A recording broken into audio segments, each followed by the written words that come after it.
Hello friends, आपके अपने YouTube channel PCS by तरुण में स्वागत है। आज हम संस्कृति आईएएस के यूपी पीसीएस की प्रीलिम्स की 2024 की टेस्ट सीरीज है। टेस्ट नंबर हम 2 की आज हम बात करेंगे और ये प्रॉपर टेस्ट सीरीज वही है जो आप मार्केट से या फिर आप कोचिंग से 5 से 7 हजार रुपए में खरीदते हो। हमारा सिर्फ यहाँ पे इतना मोटिव करना है कि आप लोगों के लिए जो दूर दराज के लोग हैं वो टेस्ट सीरीज नहीं लगा पाते हैं किसी भी रीजन से, उनको वो टेस्ट सीरीज लगाने में हेल्प हो। तो यहाँ पर अभी हमारी संस्कृति आईएएस की चल रही है। इसके बाद हमारी दृष्टि की आएगी, याद रखिएगा, दृष्टि आईएएस की आएगी। दृष्टि के बाद हमारी जीएस वर्ल्ड की भी आएगी। तो यहाँ पर हम मल्टीपल कोचिंग की टेस्ट सीरीज लगाने वाले हैं। यूपी पीसीएस के बाद यूपी आरओ की भी बीच बीच में चलेगी, तो इसलिए आप लोग वो भी देखते रहिएगा। पूरी टेस्ट सीरीज वही होगी जिस तरीके से आप लोग वैसे टेस्ट सीरीज लगाते हो वो देखते हो। तो यहाँ पर हमारे भी क्वेश्चन होने वाले हैं, बहुत सारे मल्टीपल क्वेश्चन होंगे, आप लोग देख पा रहे होंगे, है ना। तो यहाँ पर मल्टीपल्स क्वेश्चन होंगे, जितना टेस्ट सीरीज में क्वेश्चन होते हैं उतने ही टेस्ट सीरीज पे क्वेश्चन पे लगाने की यहाँ पर हम बात भी करेंगे। पहले क्वेश्चन की तरफ पढ़ते हैं। बड़ा प्यारा क्वेश्चन है, पॉलिटी से यहाँ पे क्वेश्चन स्टार्ट हो रहे हैं और यहाँ पर जितने भी 150 क्वेश्चन होते हैं फुल टेस्ट सीरीज में उतने क्वेश्चन लगाने की कोशिश करेंगे। इसलिए आप लोग चैनल पे बने रहिएगा और सब्सक्राइब नहीं किया सब्सक्राइब कीजिएगा, वीडियो पसंद आए लाइक कीजिएगा, शेयर कीजिएगा अपने फ्रेंड सर्कल में, मुझे मोटिवेशन मिलेगा।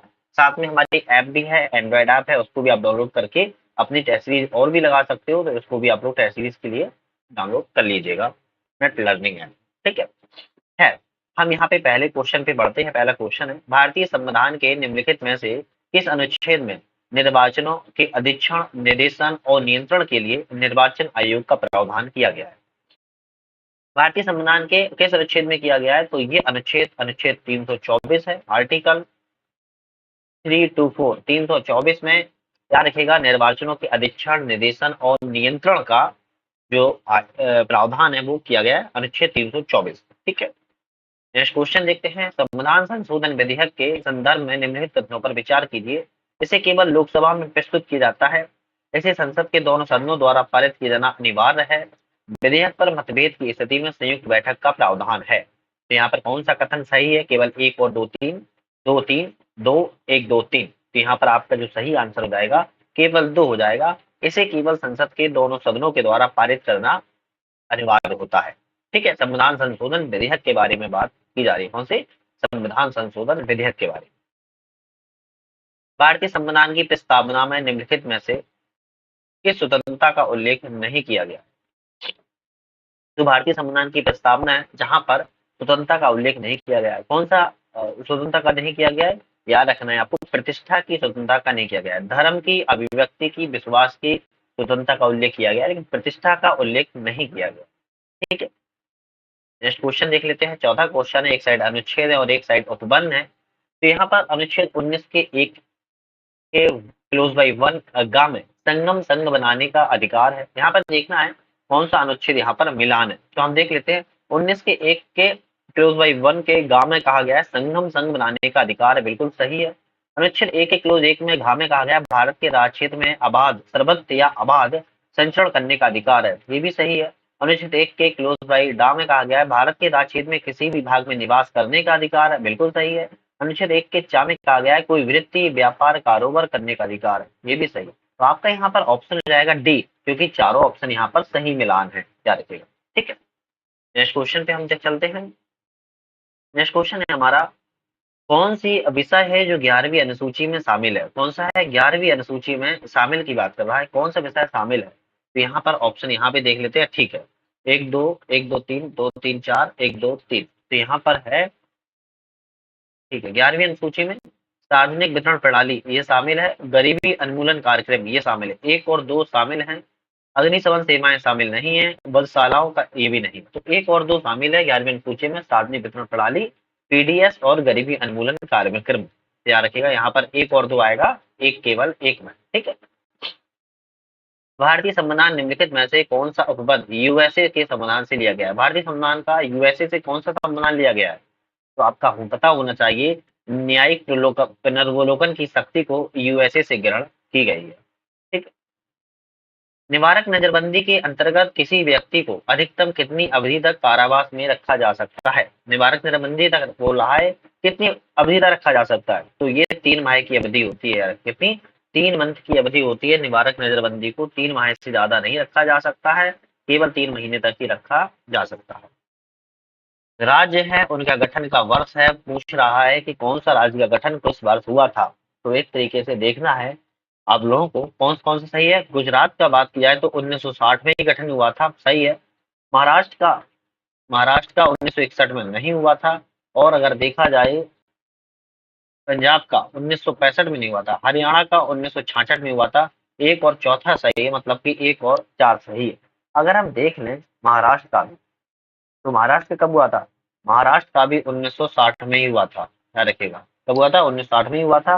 और अगर हम पंजाब की स्थिति को देख ले तो पंजाब का 1966 में हुआ था। कब हुआ था? 1966 में हुआ था। ठीक है, चल खैर नेक्स्ट क्वेश्चन चलते हैं।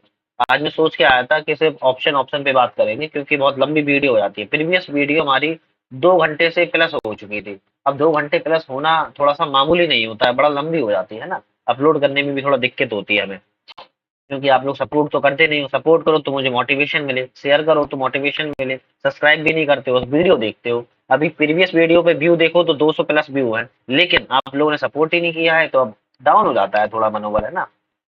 जबकि इतनी डिटेल से बताते हैं हर चीज को, फिर भी। खैर क्वेश्चन पे बात करते हैं।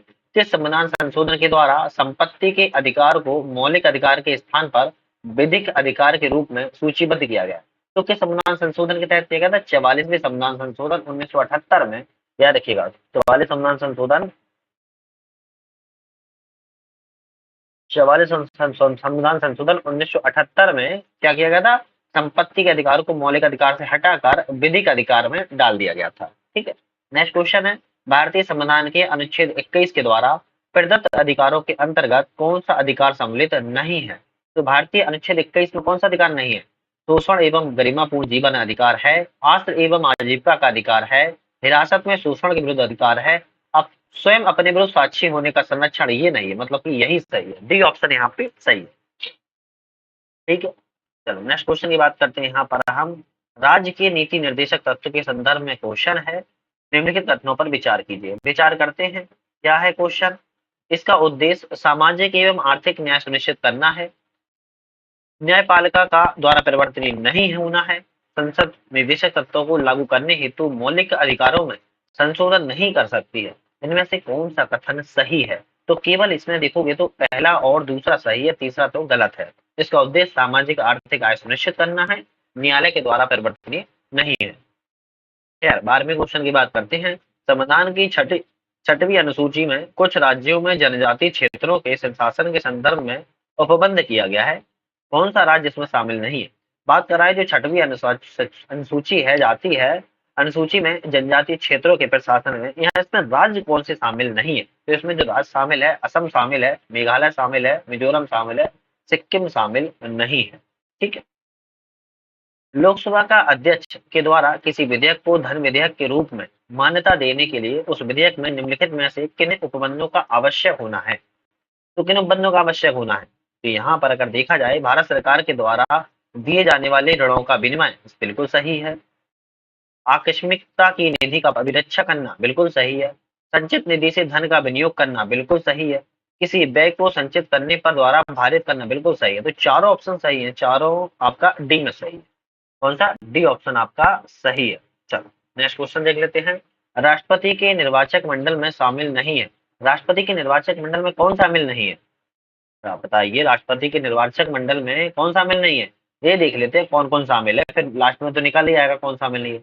लोकसभा के निर्वाचित सदस्य शामिल है, राज्यसभा के निर्वाचित सदस्य शामिल है, विधानसभा के निर्वाचित सदस्य शामिल है, अधिक विधान परिषद के नहीं होते हैं। डी ऑप्शन यहाँ पर सही है, विधान परिषद का निर्वाचित सदस्य शामिल नहीं होता है। ठीक है, लोक लेखा समिति के संदर्भ में पूछा जा रहा है, कथन पर विचार कीजिए। ठीक है, एक दो, एक दो तीन, दो तीन, ठीक। तो लोक लेखा समिति के अगर संदर्भ में हम बात करें, लोक लेखा संदर्भ समिति के समिति का उद्देश्य सरकारी सेवाओं में वित्तीय अनियमितताओं की ओर ध्यान आकर्षित करना है। यदि किसी मंत्री को समिति का सदस्य नियुक्त किया जाता है, वह स्वतः ही अध्यक्ष बन जाता है। ये तो गलत है, ये तो गलत है। राज्यसभा के सदस्य इस समिति के सह सदस्य होते हैं। ऑप्शन देख लेते हैं यहाँ पर हम, है ना, ऑप्शन देख लेते हैं। ठीक है, यहाँ पर दूसरा गलत हो गया है, मतलब एक और तीन सही है। एक और तीन सही है, बिल्कुल सही है दोस्तों। यहाँ पर आपका बी सही है। कौन सा? बी बिल्कुल सही है। ठीक है, बी पे जाइएगा। 16वें क्वेश्चन की बात करते हैं। कौन सी लोकसभा की विशेष शक्तियां हैं? बात कर रहा है लोकसभा की। लोकसभा की विशेष शक्तियां कौन सी हैं? मंत्रिपरिषद का सामूहिक रूप से उत्तरदायित्व होना।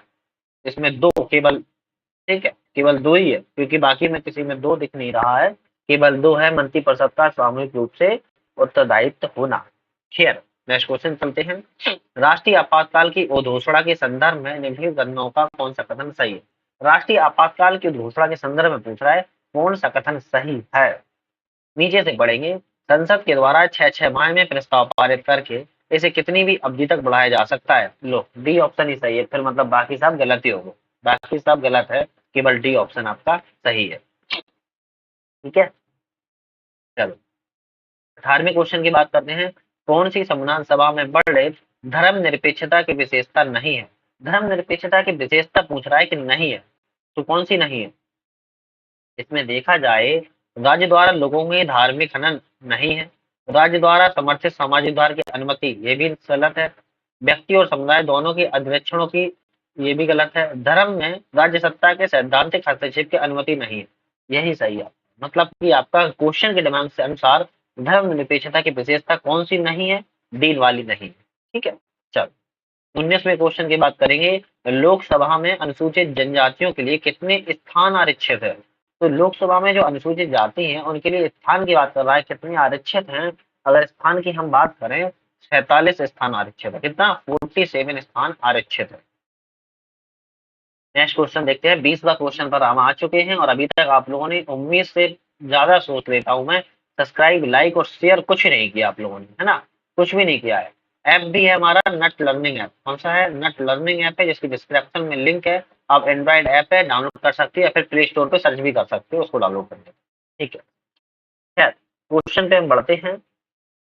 किन संवैधानिक संबंधों में संशोधन साधारण बहुमत से किया जा सकता है? ये चार ऑप्शन है और ये पूछा जा रहा है कि संविधान में संशोधन जो किया जाएगा साधारण बहुमत से किस किस में किया जा सकता है? किस किस में किया जा सकता है? नए राज्यों के गठन में किया जा सकता है ना? जनजातीय क्षेत्रों के प्रशासन में किया जा सकता है और 7वीं अनुसूची में नहीं किया जा सकता है। विधानसभा का परिषद सर्जन नहीं किया जा सकता है। तो 1, 2, 4 आपका सी आंसर यहाँ पे सही जाएगा। राष्ट्रपति फखरुद्दीन अली अहमद की मृत्यु के पश्चात किसने कार्यवाहक राष्ट्रपति के रूप में दायित्व का निर्वहन किया था? आपको पता होगा, राष्ट्रपति जो फखरुद्दीन अली में थे उनकी मृत्यु हो गई थी और फिर उसके पश्चात कार्यवाहक राष्ट्रपति के रूप में कौन हुए थे? तो बीडी जत्ती हुए थे। कौन? बीडी जत्ती ने कार्यवाहक राष्ट्रपति के रूप में पदभार ग्रहण किया हुआ था, याद रखिएगा आप लोग। ठीक, नेक्स्ट क्वेश्चन चलते हैं। कौन सा संघ सूची का विषय नहीं है? ये बात कर रहा है कि संघ सूची का विषय कौन सा नहीं है? पहला ही है, जो समाचार पत्र न्यूज़पेपर होता है वो संघ सूची का नहीं होता है। कौन सी सूची का होता है फिर? कौन सी सूची का होता है, मुझे बताइएगा। कौन सी सूची का होता है?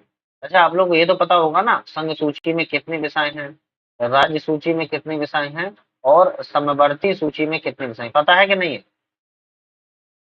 पता है आप लोगों के कि नहीं है? कमेंट करके बताइए, फिर हम बताएं। संघ सूची में जो विषय होते हैं, याद रखिएगा, 97 विषय वस्तु है। राज्य सूची में 66 विषयों की विषय वस्तु है। समवर्ती सूची में पहले 47 थी, लेकिन अब 52 विषयों की विषय वस्तु हो चुकी है। आप लोग पता भी है कि नहीं है ना? थोड़ा ध्यान ध्यान रखा करो, है ना? क्वेश्चन पे देखते हैं। किन किन आधारों पर सरकार के द्वारा धार्मिक स्वतंत्रता को प्रतिबंधित किया जा सकता है? किन आधारों पर भारत सरकार तो धार्मिक स्वतंत्रता पर प्रतिबंध लगा सकती है? बताइए। लोक व्यवस्था पर लगा सकती है, स्वास्थ्य पर लगा सकती है, नैतिकता पर लगा सकती है। मतलब कि पब्लिक ऑर्डर पर, हेल्थ पर और मोरलिटी पर। तो ये सी ऑप्शन सही जाएगा, सामाजिक समरसता पर नहीं लगा सकती है। खैर क्वेश्चन देखते हैं। ठीक है, कौन सा अधिकार भारतीय नागरिकों के साथ गैर नागरिकों को भी प्राप्त है? मतलब भारत के व्यक्तियों को तो है ही है, लेकिन गैर नागरिक को भी प्राप्त है विधि के समझ समता का अधिकार। ये ऑप्शन आपका सही है। बाकी किस व्यक्ति से प्राप्त है? केवल भारतीय नागरिकों को, याद रखिएगा। ठीक है, नेक्स्ट क्वेश्चन देखते हैं। ये क्वेश्चन बड़ा है, ध्यान से सुनना है। अभिकथन है, सर्वोच्च न्यायालय नागरिकों के मौलिक अधिकारों का संरक्षक है।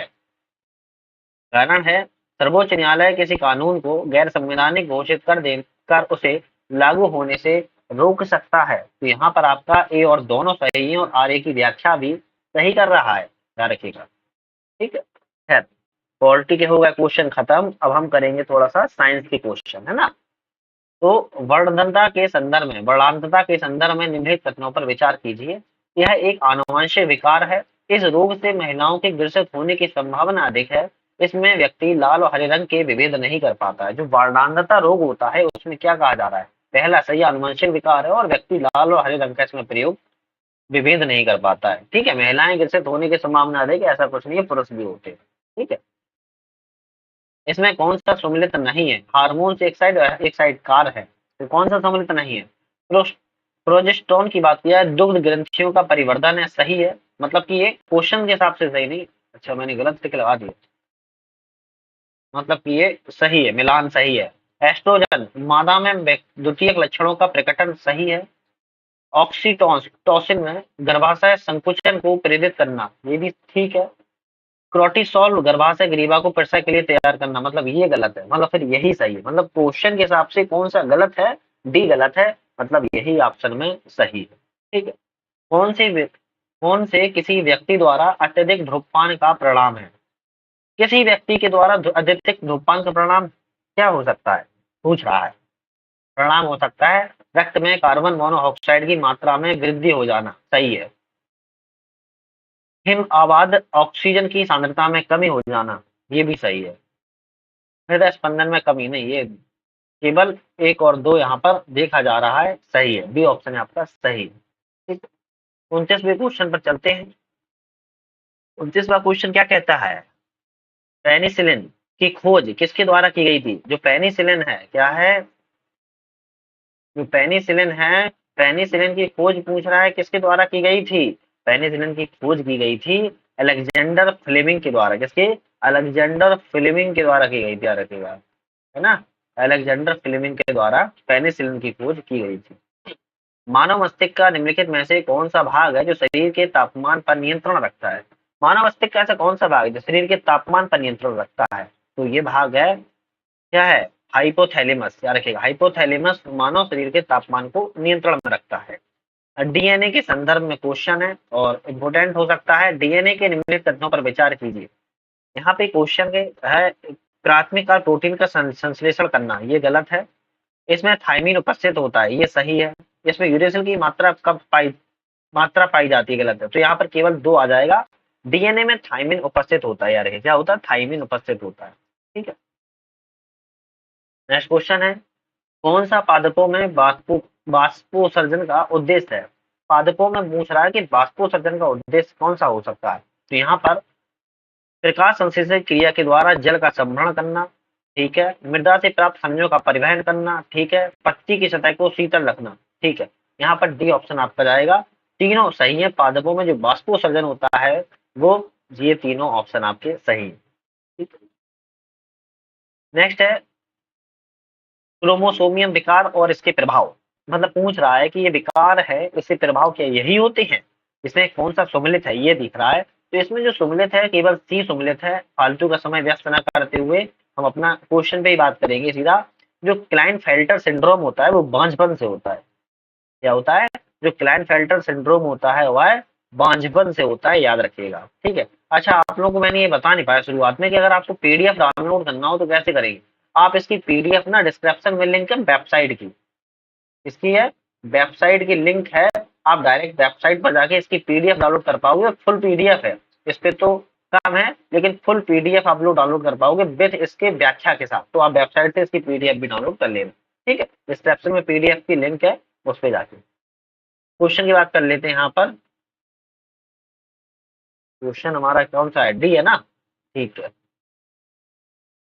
परागकणों के संदर्भ में निम्नलिखित तथ्यों पर विचार कीजिए। इसकी आंतरिक भित्ति सेलुलोज और पैक्टिन से निर्मित होती है।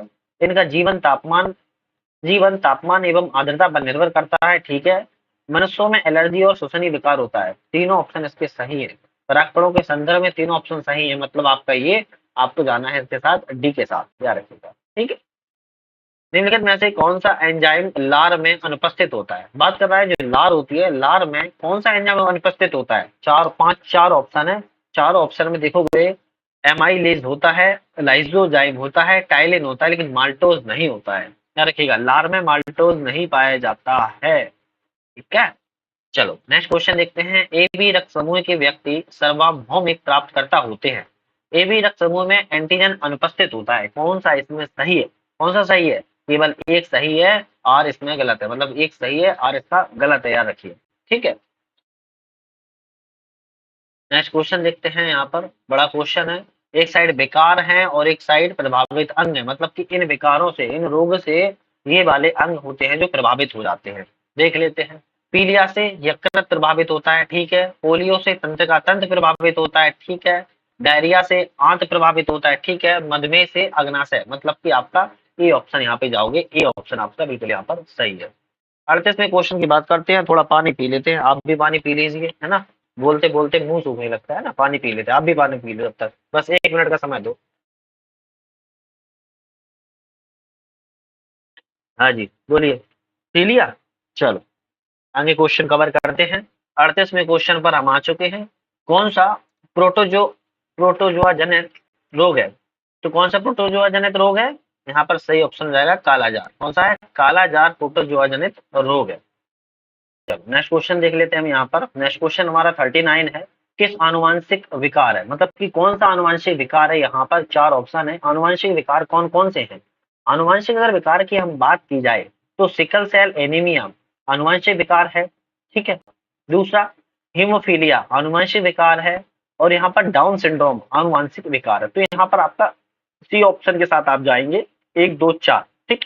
चलो नेक्स्ट क्वेश्चन देखते हैं। जीव विज्ञान के निम्नलिखित में से किस शाखा के अंतर्गत कोशिकाओं का अध्ययन किया जाता है? तो जीव विज्ञान के अंतर्गत ऐसी एक शाखा है जिसके अंतर्गत कोशिकाओं का अध्ययन किया जाता है। वह कौन सी शाखा है? साइटोलॉजी शाखा है। कौन सी? साइटोलॉजी शाखा के अंतर्गत कोशिकाओं का अध्ययन किया जाता है।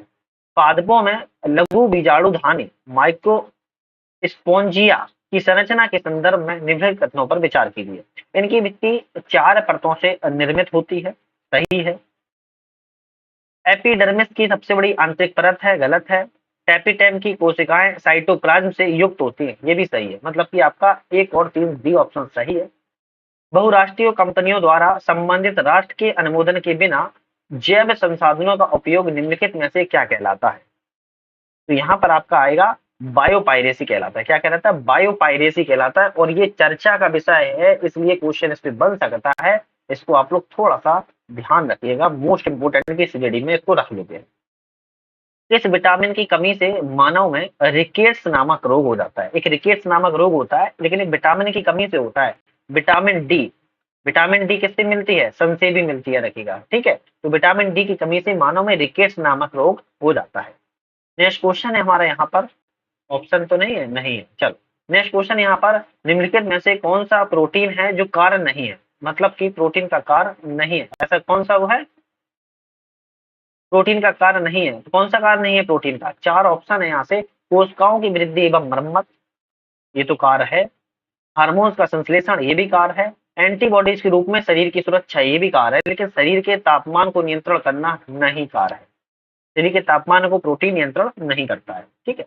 नेक्स्ट क्वेश्चन है। एक तरफ पादप है, उस तरफ वर्ग है, मिलान करना है पादप और वर्ग में, मिलान कर लेते हैं। क्लेमाइडोमोनास शैवाल वर्ग से संबंधित है, सही है। स्फिग्नम मास से संबंधित है, सही है।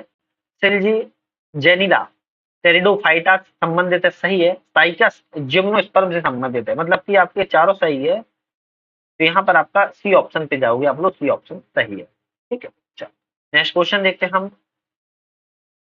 निम्नलिखित में से कौन सा सही नहीं है? मतलब कि यहाँ पर पूछ रहा है सही नहीं है, गलत है। कौन सा गलत है? यहाँ पर गलत ही पहले ढूंढ लेते हैं, कौन सा है? फाइब्रोनोजन नामक प्रोटीन प्लाज्मा में पाया जाता है, ये तो सही है। लाल रक्त कणिकाओं का विनाश प्लीहा में होता है, सही है। वयस्क अवस्था में लाल रक्त कणिकाएं अस्थि मज्जा से निर्मित होती हैं, सही है। मतलब यही ऑप्शन है आपका गलत, तो मतलब यही सही है। लाइकोसाइट में हीमोग्लोबिन पर्याप्त मात्रा में उपस्थित होता है, यही मतलब गलत था, यही सही, ठीक है। चलो नेक्स्ट है। किस रोग की पुष्टि के लिए मोनटॉक्स परीक्षण किया जाता है? कौन सा परीक्षण? मोनटॉक्स परीक्षण किया जाता है। किस रोग की? तपेदिक तपेदिक रोग की पुष्टि के लिए मोनटॉक्स का परीक्षण किया जाता है। मनुष्य के पैर की निम्नलिखित में से अस्थियों को उनकी अवस्थिति के आधार पर ऊपर से नीचे क्रम में व्यवस्थित कीजिए। तो मनुष्य के पैर के ऊपर व्यवस्थित करना है, ऊपर से नीचे क्रम में। अगर व्यवस्थित करें हम तो देखेंगे तो इलीमियम आता है पहले नंबर पर, फिर आता है फीमर दूसरे नंबर पर, फिर आता है फेबुला तीसरे नंबर पर, उसके बाद आता है फैलेंज चौथे नंबर पर। तो आपका यहाँ पर बी ऑप्शन जाएगा सही। ठीक, नेक्स्ट क्वेश्चन देखते हैं। नेक्स्ट क्वेश्चन है हमारा यहाँ पर, निम्नलिखित किसने कोशिका सिद्धांत का प्रतिपादन किया है? कोशिका सिद्धांत का प्रतिपादन किसने किया है? कोशिका सिद्धांत का प्रतिपादन स्लाइडेन एवं स्वान ने किया है। किसने? स्लाइडेन एवं स्वान ने कोशिका सिद्धांत का प्रतिपादन किया हुआ है। 50 क्वेश्चन पर हम आ चुके हैं। कौन सा सत्य फल है? कौन सा सत्य फल है? हाथ चल रहा है, कौन सा सत्य फल है? आम। आम एक सत्य फल है, याद रखिएगा। ठीक है। राष्ट्रीय कृषि ग्रामीण विकास बैंक मतलब कि नाबार्ड की स्थापना निम्नलिखित में से किस संक्षिप्त सुझाव पर की गई थी? नाबार्ड की स्थापना कह रहा है किसकी? इसका फुल फॉर्म आप लोग कोई भी बता दो मुझे, कोई भी इसका फुल फॉर्म बता दो मुझे, अच्छा लगेगा, बताओ। है, क्वेश्चन की बात करते हैं। नाबार्ड की स्थापना किस समिति सुझाव पर की गई थी? नाबार्ड की स्थापना शिवरामन समिति के सुझाव पर की गई थी। कब की गई थी? 12 जुलाई। कब की गई थी? 12 जुलाई 1982 को की गई थी, याद रखिएगा। ठीक है। नेक्स्ट क्वेश्चन है, किसने मुद्रास्फीति से लाभान्वित होने वाले वर्ग है? तो मुद्रास्फीति से जो इन्फ्लेशन आता है उससे लाभान्वित होने वाले वर्ग कौन से है? एक तो ऋणी होते हैं, लाभ मिलता है, और एक कृषक को लाभ मिलता है। मतलब कि 1 और 2 सही ऑप्शन है। ठीक। चलो नेक्स्ट क्वेश्चन है हमारा, भारत में मुद्रा के निर्गमन हेतु किस प्रणाली का प्रयोग किया जाता है? भारत में मुद्रा के निर्गमन हेतु किस प्रणाली का प्रयोग किया जाता है? यहाँ पर आपका होगा न्यूनतम सुरक्षित कोष प्रणाली। कौन सी है? न्यूनतम सुरक्षित कोष प्रणाली के अंतर्गत मुद्रा के यहाँ पर निर्गमन होता है, जो उस प्रणाली का प्रयोग किया जाता है। नेक्स्ट है, कौन सा मुद्रा के अवमूल्यन का परिणाम है? मुद्रा के अवमूल्यन का परिणाम कौन सा होता है? कौन सा होता है? निर्यात में वृद्धि हो जाती है, घरेलू उद्योगों को सुरक्षा प्राप्त हो जाती है। 1 और 2 सही है। ठीक है। चलो, कौन सा भारतीय रिजर्व बैंक मतलब कि आरबीआई की बात कर रहा है कि आरबीआई की मौद्रिक नीति का उद्देश्य नहीं है? मौद्रिक नीति का उद्देश्य कौन सा नहीं है? बताओ, कौन सा नहीं? राजकोषीय घाटे में वृद्धि, कौन सा है? ठीक है। और कौन सा नहीं है? राजकोषीय घाटे में वृद्धि करना नहीं है। मुद्रा एवं साख में मित्रता का नियंत्रण और नियमन करना है। आर्थिक विकास स्थिरता में बढ़ोतरी करना है। मुद्रास्फीति का नियंत्रण करना है। लेकिन राजकोषीय घाटे में वृद्धि करना, यहाँ पर कमी करना इसका उद्देश्य नहीं होता है। 56वें क्वेश्चन पे चलते हैं। An inquiry into the nature and causes of the wealth of nation नामक पुस्तक के लेखक कौन है?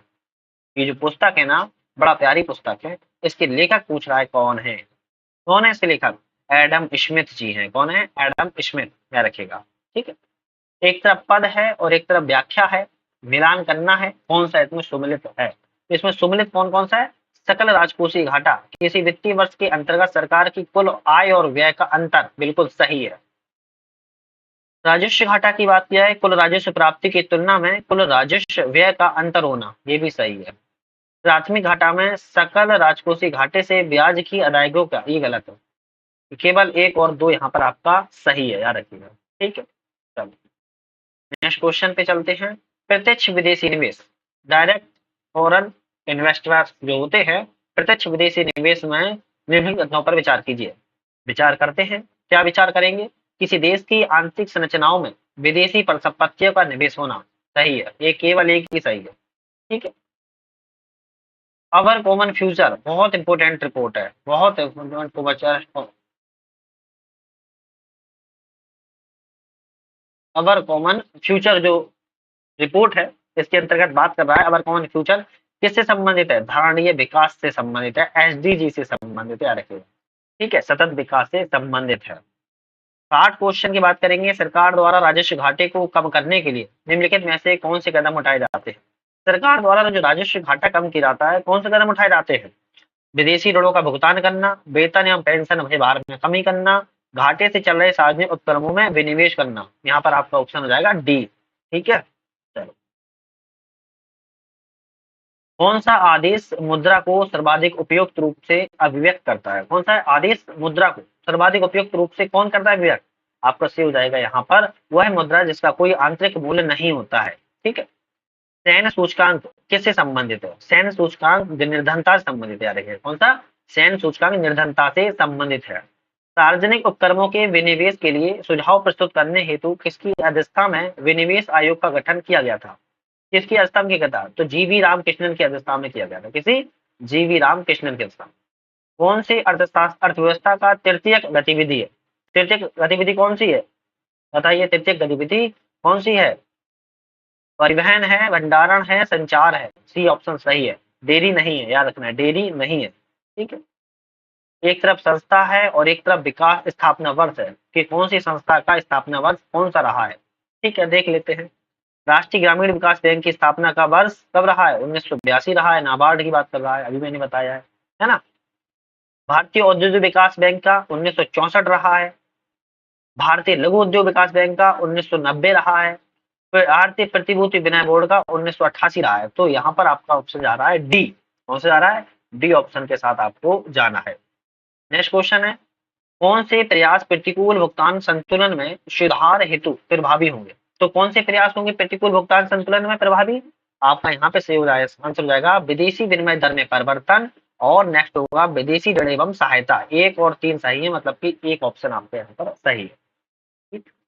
कौन प्रथम वित्त आयोग के अध्यक्ष थे? आहा, बड़ा प्यारा क्वेश्चन आ गया है। वित्त आयोग के अध्यक्ष केसी नियोगी थे। बहुत प्यारा क्वेश्चन है, कई बार आ चुका है, कई बार असंख्य बार पूछा जा चुका है। किस समिति ने गरीबी के निर्धारण हेतु ग्रामीण एवं शहरी क्षेत्रों में पृथक पृथक कैलोरी उपभोग को आधार बनाने जाने की संस्तुति की थी? किसमें कह रहा है? गरीबी के निर्धारण के लिए और शहरी क्षेत्रों में कैलोरी का, लेकिन पृथक कैलोरी के उपयोग की इसने संस्तुति की थी। कौन सी समिति थी? वाई के अग्गल समिति थी। वाई के अलग समिति थी, सॉरी, वाई के अलग समिति 1979 में आई थी। ठीक है, चलो नेक्स्ट क्वेश्चन की बात कर लेते हैं।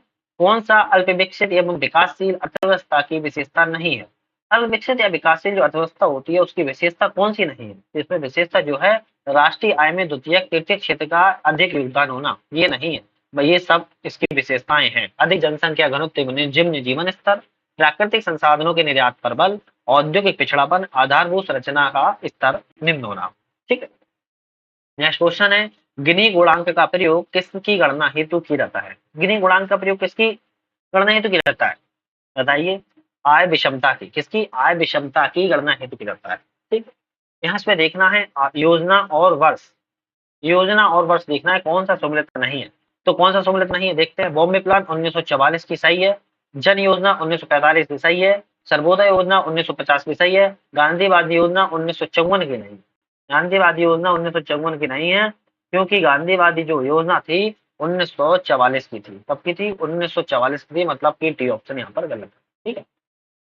72वां क्वेश्चन क्या कहता है कि कौन से पूंजी घाता के घटक है? पूंजी घाता के घटक कौन से हैं?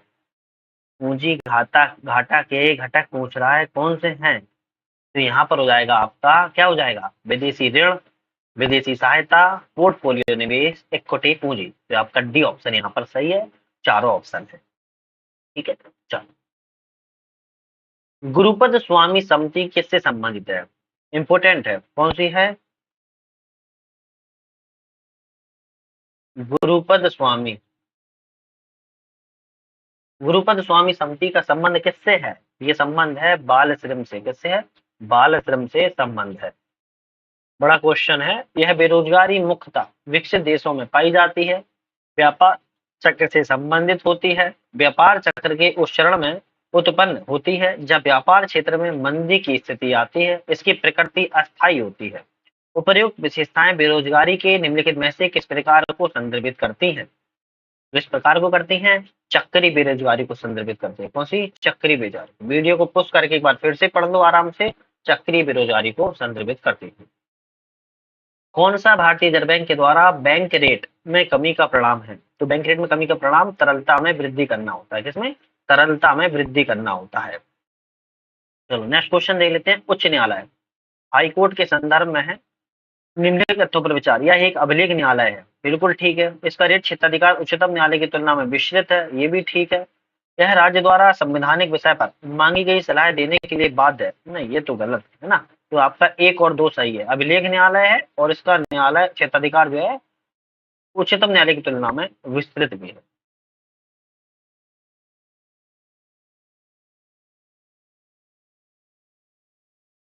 ठीक है, चलो 77वें पे चलते हैं। कौन से निर्वाचन आयोग के कार्यों में सम्मिलित है? निर्वाचन आयोग के कार्यों में सम्मिलित कौन कौन सा है? तो यहाँ पर देखा जाए तो राजनीतिक दलों को मान्यता प्रदान करना होता है। निर्वाचन के समय आदर्श आचार संहिता लागू करना होता है, जैसे अभी लागू है। संसद सदस्यों की निर्भरता के प्रश्न पर राष्ट्रपति को सलाह देना, ये भी सही। तो यहाँ पर आपका डी ऑप्शन सही है। ठीक है। नेक्स्ट है, किस संविधान संशोधन के द्वारा लोकसभा और राज्य विधानसभाओं में स्थानों का विषय 2026 तक यथावत रखने का निर्णय लिया गया है? तो किस में लिया गया है? 84वें संविधान संशोधन में लिया गया था कि जो लोकसभा और राज्य विधानसभा की स्थान है 2026 तक एज टू एज रहेंगे। ठीक है। नेक्स्ट क्वेश्चन देखते हैं, भारतीय संविधान में उल्लिखित अवशिष्ट शक्तियों के संदर्भ में कौन देश से लिया गया है? अवशिष्ट शक्तियां कनाडा से ली गई। किससे? अवशिष्ट शक्तियों का प्रावधान जो है कनाडा से लिया गया है। ठीक है। नेक्स्ट क्वेश्चन है, एक तरफ राष्ट्रपति की न्यायिक शक्तियां हैं और दूसरा आश्य है, सुमलित देखना है कौन सा इसमें सुमलित है। ठीक है। सुमलित देखते हैं, विराम से मूल रूप से दिए गए दंड को विशेष परिस्थितियों को कम करना। ठीक है। फिर है लघुकरण से दंड के स्वरूप में परिवर्तन कर उसे कम करना, ये भी सही है।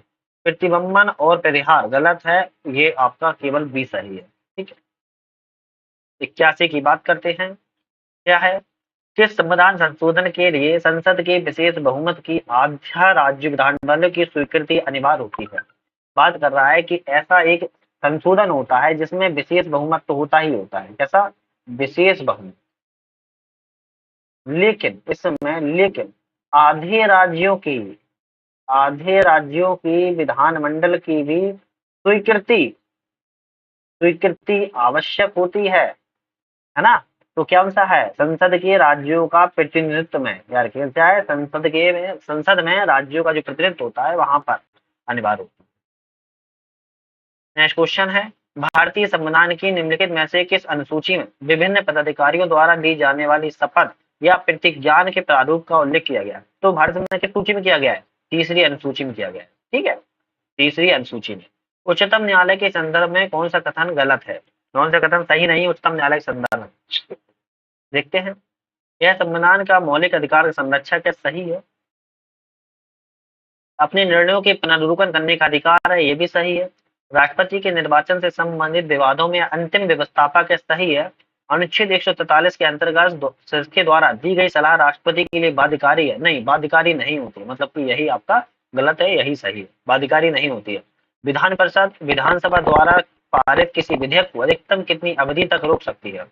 बात कर रहा है जो राज्यों में विधानमंडल होता है जहां पर दोनों होते हैं, विधानसभा और विधान परिषद। अब विधान परिषद ने कोई बताया भेजा है, तो कितनी अवधि के लिए विधानसभा जो पारित कर रही है कितनी अवधि तक उसको रोक सकती है विधान परिषद अपने पास? रोकने की जो अवधि होती है केवल 4 माह तक, केवल 4 माह तक रोक सकती है रही। ठीक है। चलो नेक्स्ट क्वेश्चन देख लेते हैं, किस संविधान संशोधन के द्वारा राष्ट्रपति के लिए मंत्रिपरिषद की सलाह को बाध्यकारी बना दिया है? मंत्रिपरिषद की सलाह को राष्ट्रपति के लिए बाध्यकारी बनाया गया 42वें संविधान संशोधन 1976 के द्वारा, याद रखिएगा। ठीक है। कौन से संवैधानिक प्रावधान सशक्त केंद्र की स्थापना करते हैं? कौन से प्रावधान सशक्त केंद्र की स्थापना करते हैं? राज्यपाल की नियुक्ति, ठीक है। आपातकालीन प्रावधान, ठीक है। राज्यों का अस्तित्व संसद पर निर्भर, ठीक है। आय के प्रमुख साधनों पर केंद्र का नियंत्रण। तो यहाँ पर डी ऑप्शन आपका बिल्कुल सही है, चारों करते हैं। ठीक है। नेक्स्ट है, भारतीय संविधान के निम्नलिखित किस खंड के अंतर्गत गायों, बछड़ों और दुधारू एवं वाहक पशुओं के वध पर निषेध लगा दिया है? जो वध करते हैं उन वध पर निषेध लगा दिया गया है। तो किस किस खंड के अंतर्गत लगाया गया भारत संविधान में? राज्य के नीति निर्देशक तक कितने? राज्य के नीति तक लगाया गया है, जो कि 36 से 51 तक है, याद रखिएगा। आर्टिकल 36 से 51 तक है, जिसमें गांधीवादी, समाजवादी, उदारवादी सारे सैद्धांतिक आजाद आ जाते हैं। महान्यायवादी के संदर्भ में है कौन सा कथन सही नहीं है? महान्यायवादी के संदर्भ में कौन सा कथन सही नहीं है? राष्ट्रपति द्वारा नियुक्त किया जाता है, सही है। कार्यकाल सुरक्षा प्राप्त नहीं है, ठीक है। संसद की सम्मति में भाग लेने और बोलने का अधिकार है, ठीक है। इसे मत देने का अधिकार नहीं है। राष्ट्रपति को वैधानिक विषयों पर सलाह देता है, नहीं देता है। राष्ट्रपति को वैधानिक विषयों पर सलाह सिर्फ एक ही व्यक्ति देता है, वो है सुप्रीम कोर्ट। ठीक है। नेक्स्ट है, लोकसभा का अध्यक्ष अनुपस्थित में संसद के संयुक्त अधिवेशन की अध्यक्षता किसके द्वारा की जाती है? लोकसभा का जो अध्यक्ष होता है अगर वो अनुपस्थित है तो उसके संसद के संयुक्त अधिवेशन की अध्यक्षता कौन करेगा? लोकसभा का उपाध्यक्ष कर देगा भैया। कौन कर देगा? लोकसभा का उपाध्यक्ष कर देगा। ठीक। 90 क्वेश्चन की हम बात कर रहे हैं, कौन भारतीय संविधान के निर्माण के लिए गठित प्रारूप समिति के अध्यक्ष थे? अच्छा, आप सोचते हो कि हम इतना फास्ट क्यों चलते हैं? हम फास्ट इसलिए चलते हैं क्योंकि आपने लोगों ने बहुत कुछ पढ़ा लिखा है। अब ये हमें 150 क्वेश्चन लगाने हैं, अगर हम इसको 3 घंटे में लाएँगे तो आप बोरियत फ़ील करोगे। इसलिए मैं कोशिश करता हूँ कि ये डेढ़ से 2 घंटे में समाप्त हो जाए हमारी वीडियो, क्योंकि 150 क्वेश्चन डेढ़ से 2 घंटे में समाप्त हो रहे हैं, परफेक्ट समय होता है। एक क्वेश्चन को 1 मिनट से ज़्यादा हम अगर दे रहे हैं, इसका मतलब होता है कि बहुत ज़्यादा लेंथी हो जाएगा फिर वो, है ना? फिर वो एक तरीके से क्लास खिंच जाएगी, क्लास हो जाएगी, फिर फास्ट रिवीजन नहीं होगी, क्लास हो जाएगी, रिवीजन थोड़ी ना करेंगे फिर हम। इसीलिए थोड़ा-सा, है ना? पीडीएफ वगैरह आप लोग डाउनलोड वेबसाइट पे जाके कर लेना। क्वेश्चन की बात कर लेते हैं यहाँ पर हम। भारतीय संविधान के निर्माण के लिए गठित जो प्रारूप समिति है उसके अध्यक्ष कौन थे? उसके अध्यक्ष थे डॉक्टर बी रामराव अम्बेडकर। कौन थे? Doctor B R Ambedkar, Bhimrao Ambedkar थे, याद रखिएगा। ठीक है। विधान परिषद की बैठकों के लिए निर्धारित गणपूर्ति कितनी होती है? कम से कम कितनी होनी चाहिए? किसके लिए? विधान परिषद के लिए बात कर रहा है, ध्यान से सुना करो। कम से कम 10 सदस्य होने चाहिए, कुल सदस्यों का 10 होना चाहिए, जो भी है देखो इसमें से वो होना चाहिए, कम से कम 10 सदस्य तो होना ही चाहिए। ठीक है। सब्सक्राइब कर लिया होगा आप लोगों ने अभी तक, सब्सक्राइब कर लिया होगा, लाइक भी कर लिया होगा, वीडियो को मुझे पसंद है, आप लोगों ने मुझे मोटिवेशन देने के लिए शेयर किया होगा, और नट लर्निंग ऐप को, ऐप की डिस्क्रिप्शन में लिंक है, उसको आप लोगों ने एंड्रॉइड ऐप पे डाउनलोड कर लिया होगा। बात करते हैं यहाँ पर, एक साइड अनुच्छेद है, एक साइड उपबंध है ना? बड़ा क्वेश्चन है, उसको देखना पड़ेगा। देखते हैं। अनुच्छेद 249 राष्ट्रीय हित में राष्ट्रसूची के विषयों पर विधि बनाने की शक्ति संसद को है। ठीक है, मिलान सही है। मतलब 250 में आपात उद्घोषणा के परिवर्तन की स्थिति में राष्ट्रसूची के विषयों पर विधि बनाने के अधिकार संसद को है, ये भी ठीक है। अनुच्छेद 252 में अंतर्राष्ट्रीय करारों को प्रभावी करने का विधान, ये नहीं है। 2 या 2 से अधिक राज्यों की सहमति से विधि बनाने की संसद शक्ति है, ये सही है। मतलब ये आपका यहाँ पर कौन सा जाएगा सही? ये 1 2 4 3, ठीक है, आपका सी ऑप्शन यहाँ पे सही है। विधिक सेवा प्राधिकरण के अंतर्गत कौन निःशुल्क विधिक सेवाएं प्राप्त करने के लिए पात्र है? जो विधिक सेवा प्राधिकरण, नालसा की बात कर रहे हैं, किसकी बात कर रहे हैं? नालसा की, याद रखिएगा। National authority legal service act, है ना? नालसा की बात कर रहे हैं हम। यहाँ पर निःशुल्क विधिक सेवाएं प्राप्त की जा सकती हैं। इनमें से किस किस व्यक्ति को मिल सकती हैं? बताइए। दिव्यांग व्यक्ति को मिल सकती हैं, हिरासत में व्यक्ति को मिल सकती हैं, वे व्यक्ति जिनकी वार्षिक आय 2 लाख रुपए से कम है उनको मिल सकती है। अनुसूचित जाति के सदस्य को यहाँ पे नहीं मिलती है, याद रखिएगा। ठीक है, 1 2 3 आएगा। अरे sorry sorry sorry sorry sorry sorry, यहाँ पे सॉरी, 1 2 3 आएगा, तो यहाँ पर सी सही है। जो मुंह से सही बोल रहा हूँ, टिक गलत लगा रहा हूँ, है ना? यहाँ पे 2 लाख रुपए से कम है उसको नहीं मिलती है, दिव्यांग व्यक्ति को मिलती है, हिरासत में व्यक्ति को मिलती है, अनुसूचित जाति के सदस्य को मिल जाती है। तो 1 2 3 यहाँ पे सही है, सी ऑप्शन आपका सही है। दोस्तों सॉरी दोस्तों, गलती से कभी कभी है ना, देखो माइंड में तो सही था, लेकिन क्या है कि वो पेंसिल गलत चल रही है, कोई बात नहीं, हो जाता है। संविधान में किस अनुच्छेद के अंतर्गत वार्षिक वित्तीय विवरण, मतलब जिसको हम बजट कहते हैं, हालांकि बजट शब्द का कहीं उल्लेख नहीं है, उल्लेख है वार्षिक वित्तीय विवरण का, किस अनुच्छेद के अंतर्गत आता है? अनुच्छेद 112 के अंतर्गत आता है। किस अनुच्छेद? अनुच्छेद 112 के अंतर्गत आता है, यार 112 के अंतर्गत आता है। ठीक है। राज्य लोक सेवा आयोग के जो अध्यक्ष होते हैं या फिर सदस्य होते हैं, निम्नलिखित में से किस विधि के द्वारा पद मुक्त किया जा सकता है? तो राज्य लोक सेवा आयोग के जो सदस्य होते हैं इनको पद मुक्त किया जा सकता है कदाचार के आधार पर, राष्ट्रपति के द्वारा। यार किसके आधार पर? कदाचार के द्वारा, राष्ट्रपति के आधार पर इनको पद मुक्त किया जा सकता है। राज्य लोक सेवा आयोग की बात कर रहा है, स्टेट की बात कर रहा है। ठीक है। उच्चतम न्यायालय के न्यायाधीशों की संख्या में वृद्धि करने की शक्ति निम्नलिखित में से किसमें निहित है? जो उच्चतम न्यायालय, सुप्रीम कोर्ट की जो न्यायाधीश की संख्या में वृद्धि होती है, किसके अधिकार में आता है? ये संसद के अधिकार में आता है। किसके? संसद के अधिकार में आता है। भारतीय संविधान की प्रस्तावना में वर्णित शब्दों को क्रमानुसार व्यवस्थित कीजिए। यहाँ पर व्यवस्थित करना है कि भारतीय संविधान में किस तरीके से एक क्रम में प्रस्तावना में वर्ण है वो। अगर हम वो वर्णों को देखें तो यहाँ पर राजनीतिक न्याय पहले स्थान पर आएगा, उपासना की स्वतंत्रता दूसरे नंबर पर आएगा, अवसर की समता तीसरे नंबर पर आएगा, राष्ट्र की एकता और अखंडता चौथे नंबर पर आएगा। सी ऑप्शन आपका यहाँ पर सही है। ठीक है। निम्नलिखित में से किसी पदाधिकारी की नियुक्ति राष्ट्रपति द्वारा नहीं की जाती है? किस पदाधिकारी की नियुक्ति राष्ट्रपति द्वारा कहते हैं? नीति आयोग के उपाध्यक्ष की, नियंत्रक महालेखा परीक्षक की जाती है, उच्चतम न्यायालय के न्यायाधीश की जाती है, मुख्य चुनाव आयुक्त, इन सब की नियुक्ति राष्ट्रपति करता है, प्रेसिडेंट करता है। लेकिन लेकिन नीति आयोग के उपाध्यक्ष की नियुक्ति नहीं करता है राष्ट्रपति। ठीक है। 99 क्वेश्चन की बात करते हैं। किसी संविधान संशोधन के अंतर्गत राष्ट्रपति के द्वारा लोकसभा में 2 आंग्ल भारतीय प्रतिनिधियों को मनोनीत करने के अधिकारता को समाप्त कर दिया गया है। आपको पता होगा कि लोकसभा में 2 आंग्ल भारतीय सदस्यों को मनोनीत करते था राष्ट्रपति, लेकिन अभी इनको संविधान में हटा दिया गया है। तो किस संविधान संशोधन के तहत हटा गया है? आपको पता होना चाहिए 104वें संविधान संशोधन के तहत हटा दिया गया है। कौन से? 104वें संविधान संशोधन के तहत हटा दिया गया। इंपोर्टेंट है, इसको याद कर लो। ठीक है, नेक्स्ट क्वेश्चन है 100 क्वेश्चन पर आ चुके हैं हम। 150 क्वेश्चन हमारे होने वाले हैं। राज्यसभा के संदर्भ में निम्नलिखित कथनों पर विचार कीजिए। राज्यसभा के संदर्भ में निम्नलिखित कथनों पर विचार करना है। क्या है? इनका कार्यकाल 6 वर्ष निर्धारित होता है। इनका कार्यकाल 6 वर्ष निर्धारित होता है। ठीक है, देख लेते हैं। इसके सदस्यों का निर्वाचन अप्रत्यक्ष विधि से किया जाता है, ये तो सही है। राज्यों का समान प्रतिनिधित्व प्राप्त होता है, नहीं नहीं होता है। इसके सदस्य प्राक्कलन समिति में नहीं चुने जाते। 2 और चौथा सही है। 2 और चौथा सही है, याद रखिएगा। 6 वर्ष का कार्यकाल तो होता है, लेकिन 1/3 सदस्य हर बार इनमें बदल दिए जाते हैं। ठीक है, याद रखिए। नेक्स्ट क्वेश्चन है, विद्युत बल्बों में फिलामेंट के ऑक्सीकरण को रोकने के लिए निम्नलिखित में से किन गैसों का प्रयोग किया जाता है? जो विद्युत बल्ब में फिलामेंट होता है, उसके ऑक्सीकरण को रोकने के लिए यहाँ पर एक गैस का प्रयोग किया जाता है। किन गैस का प्रयोग किया जाता है? नाइट्रोजन और ऑर्गन प्रयोग का पैसे, नाइट्रोजन और ऑर्गन गैस का प्रयोग किया जाता है। ठीक है, नेक्स्ट क्वेश्चन है, एक तरफ परमाणु कण है और एक तरफ खोजकर्ता है। खोजकर्ता ने किस परमाणु कण की खोज की है, इनको देखना है। इलेक्ट्रॉन की खोज किसने के द्वारा की गई है? जे थॉमसन ने की है। न्यूट्रॉन की खोज चैडविक ने की है। प्रोटॉन की खोज गोल्ड स्टीन ने की है। और पोजिस्ट्रॉन की खोज एंडरसन ने की है। मतलब कि आपका ऑप्शन सी सही है। ठीक है, चलो 103 है, उत्तल दर्पण का प्रयोग किस में किया जाता है? उत्तल दर्पण का प्रयोग पूछ रहा है, किस में जाता है? सौर भट्टी में किया जाता है। कहां पर?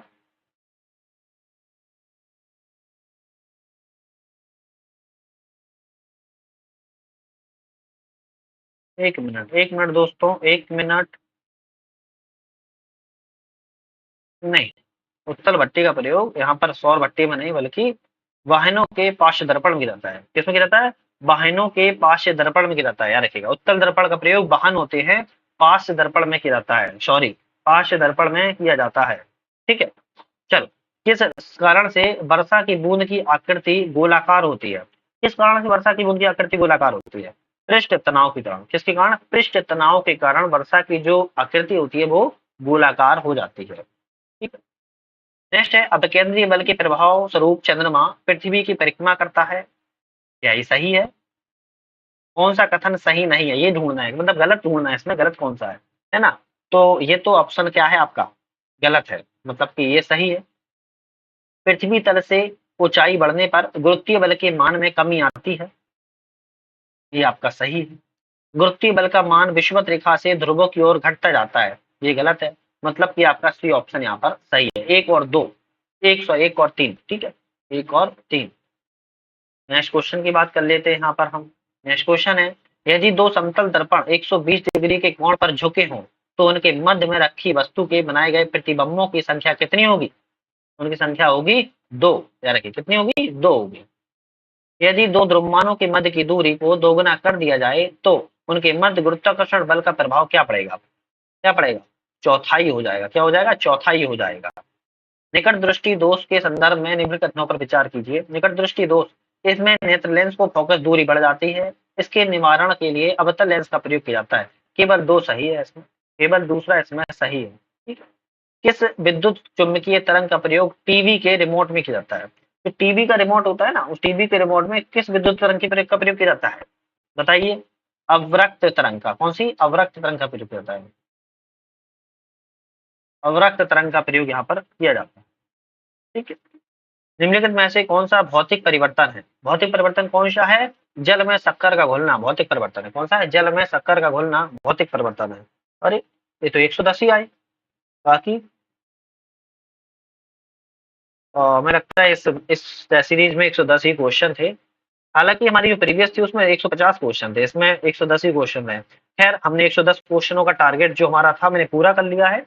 और नेक्स्ट जो हमारी टेस्ट सीरीज होगी, कौन सी? तीसरी टेस्ट सीरीज हमारी दोस्तों जो तीसरी होगी उस पर अब हम बात करेंगे। और हमारी आएगी है परसों, मतलब कि आज तारीख है 17, 18 को नहीं आएगी, 17 को 18 को नहीं आएगी, बल्कि 19 को आएगी। कब आएगी? 19 तारीख को टेस्ट सीरीज आएगी।